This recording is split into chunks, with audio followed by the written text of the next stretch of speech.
당신은 평범한 주말 오후에 햄버거를 한 입 베어 물며 이 식사가 당신의 돈과 연결되어 있다는 사실을 전혀 의식하지 못합니다. 이 평범한 음식 뒤에는 조용히 작동하는 금융 구조가 있고 그 구조는 당신이 모르는 사이 위험을 이동시키고 있을지도 모릅니다. 지금은 모든 것이 정상처럼 보이지만 정상처럼 보이는 순간이 가장 위험한 출발점인 경우가 많습니다.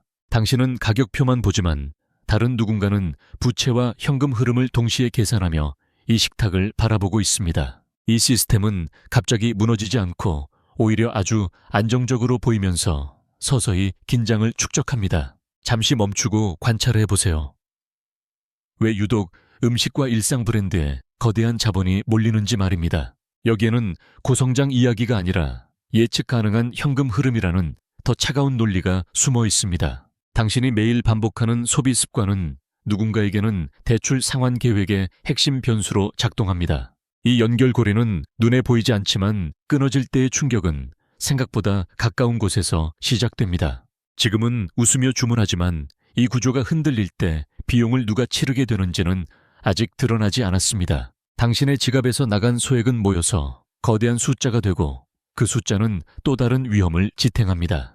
많은 사람들은 이것을 효율이라고 부르지만 효율은 종종 여유를 제거한 상태를 의미합니다.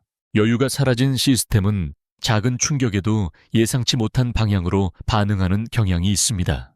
과거에도 이런 구조는 존재했고 그때마다 문제는 천천히 그러나 확실하게 표면으로 올라왔습니다. 당신은 아직 위협을 느끼지 못하지만 바로 그 무감각이 이 이야기의 중요한 단서입니다. 금융 시스템은 공포보다 안정을 가장한 신뢰 속에서 더 빠르게 확장됩니다. 지금부터 당신은 맛과 가격이 아니라 그 뒤에 숨은 자금의 이동을 보게 될 것입니다. 이 이동은 개인의 선택에서 시작되어 포트폴리오와 시장으로 점차 확산됩니다.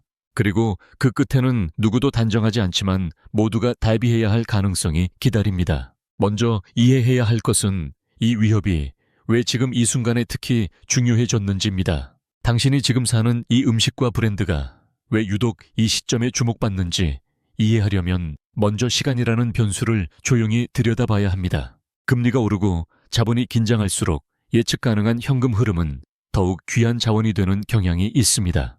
불확실한 기술보다 확실한 점심이 선택되는 순간 시장의 우선순위는 이미 바뀌어 있습니다.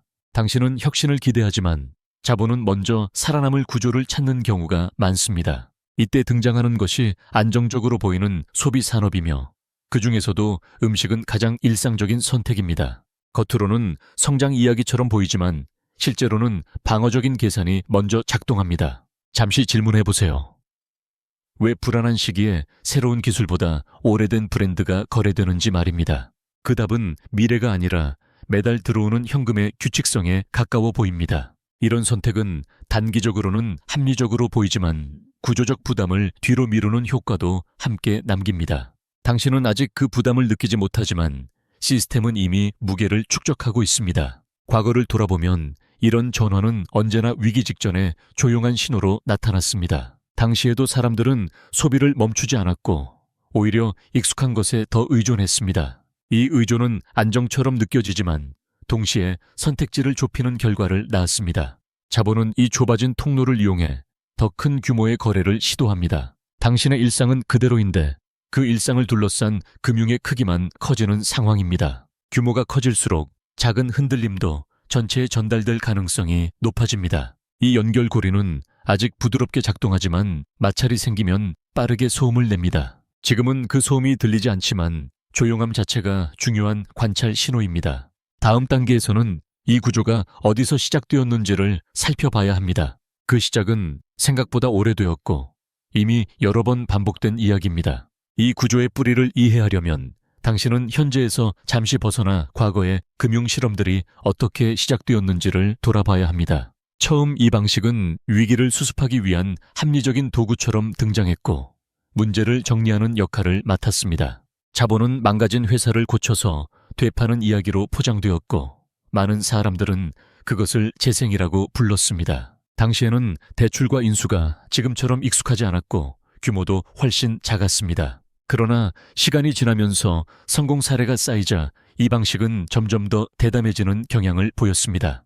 당신이 주목해야 할 것은 이 변화가 하루아침에 일어난 것이 아니라는 점입니다.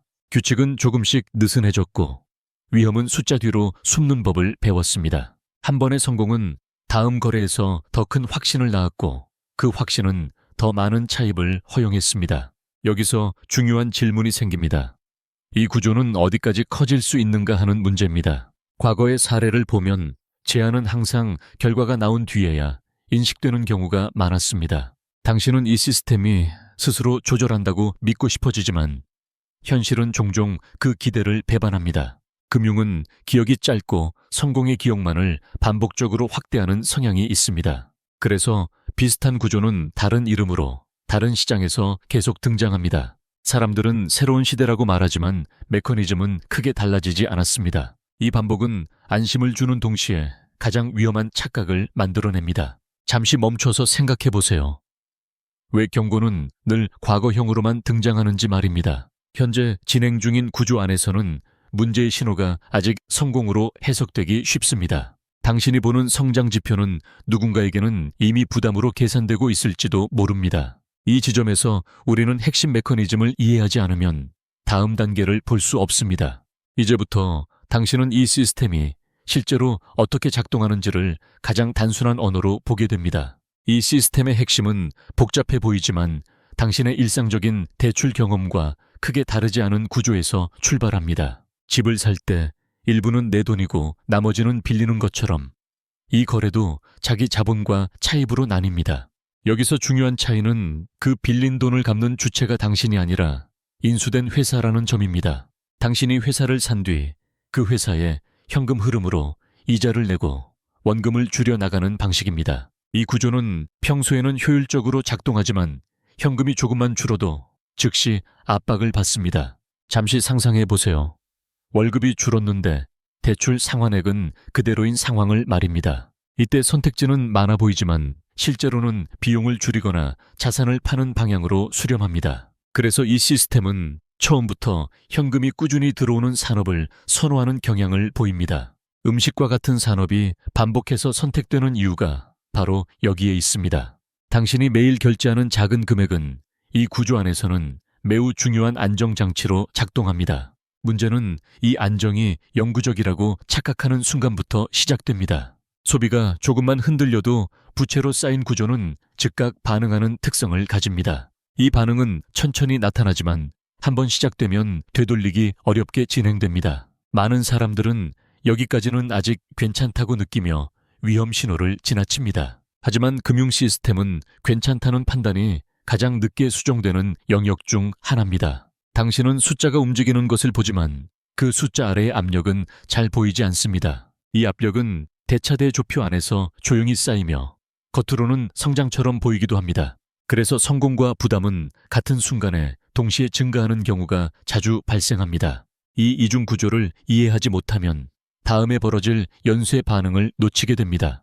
이제부터 당신은 이 메커니즘이 어떻게 연쇄적으로 퍼지는지를 보게 됩니다. 이 구조가 흔들리기 시작하면 당신이 보지 못한 경로를 따라 자금은 가장 약한 지점을 먼저 찾습니다. 현금이 줄어드는 순간 대출을 유지하기 위한 선택은 점점 더 제한적으로 변합니다.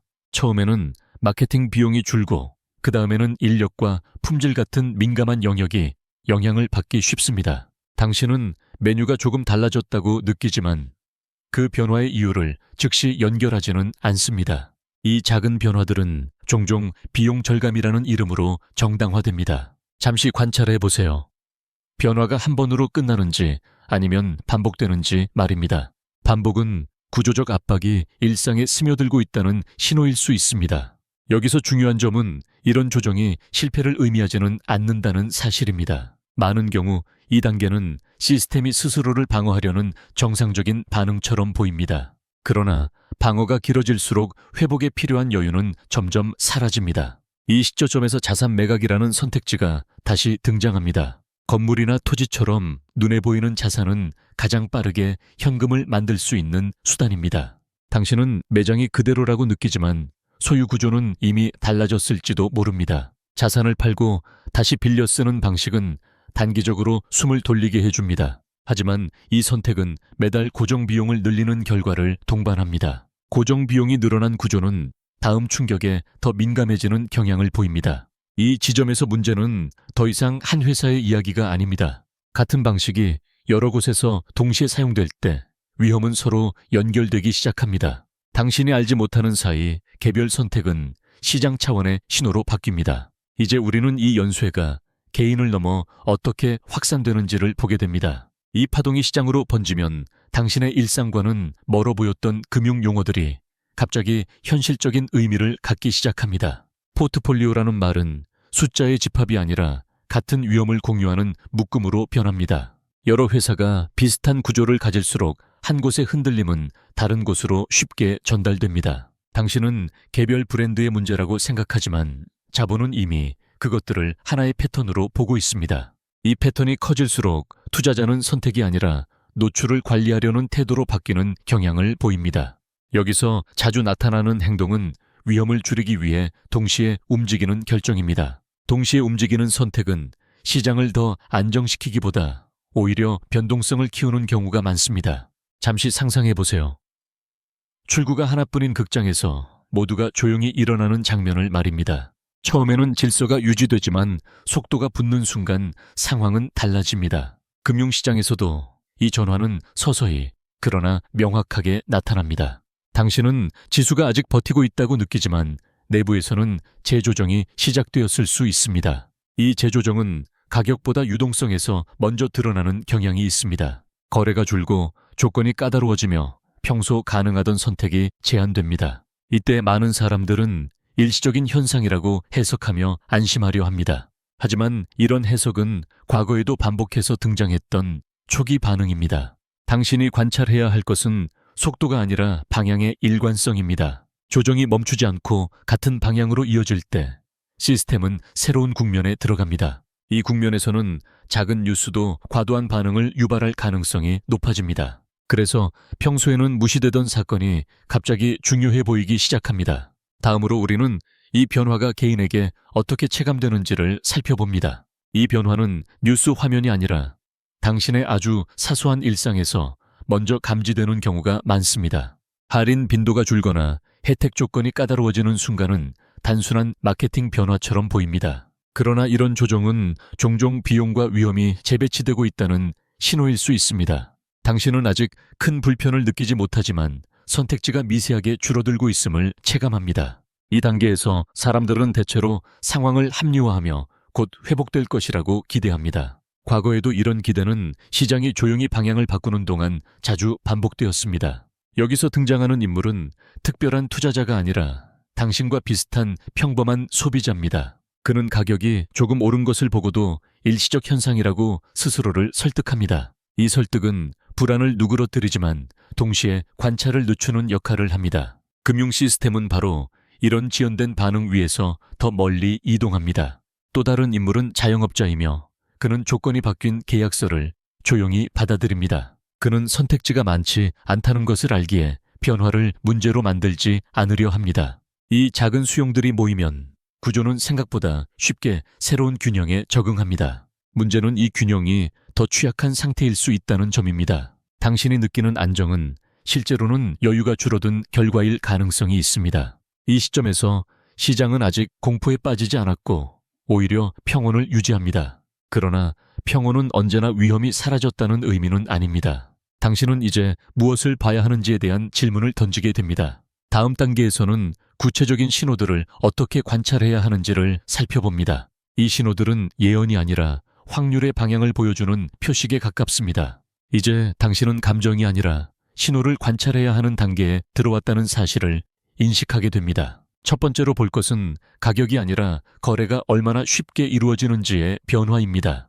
조건이 붙기 시작하고 시간이 늘어나면 유동성의 방향이 바뀌고 있을 가능성이 있습니다. 두 번째 신호는 갑작스러운 확장이 아니라 조용한 중단과 연기의 빈도입니다. 계획이 취소되기보다 미뤄질 때 시장은 아직 불안을 인정하지 않으려는 경향을 보입니다. 세 번째는 이야기의 변화이며 낙관이 사라지기보다 설명이 길어지는 순간입니다. 설명이 길어질수록 단순한 확신은 점점 설득으로 바뀌는 경우가 많습니다. 당신은 숫자보다 말의 톤이 달라지는 시점을 주의 깊게 들어야 합니다. 네 번째 신호는 책임의 이동이며 결정 주체가 흐려지기 시작하는 장면입니다. 모두가 구조를 탓할 때 개인의 판단은 점점 배경으로 밀려납니다. 다섯 번째는 작은 예외가 늘어나는 현상으로 규칙이 조용히 흔들리기 시작합니다. 예외가 많아질수록 시스템은 이미 스트레스를 받고 있을 가능성이 큽니다. 이 신호들은 각각은 약해 보이지만 동시에 나타날 때 의미를 가집니다. 당신은 이 조합을 통해 시장이 어느 국면에 있는지를 추정할 수 있습니다.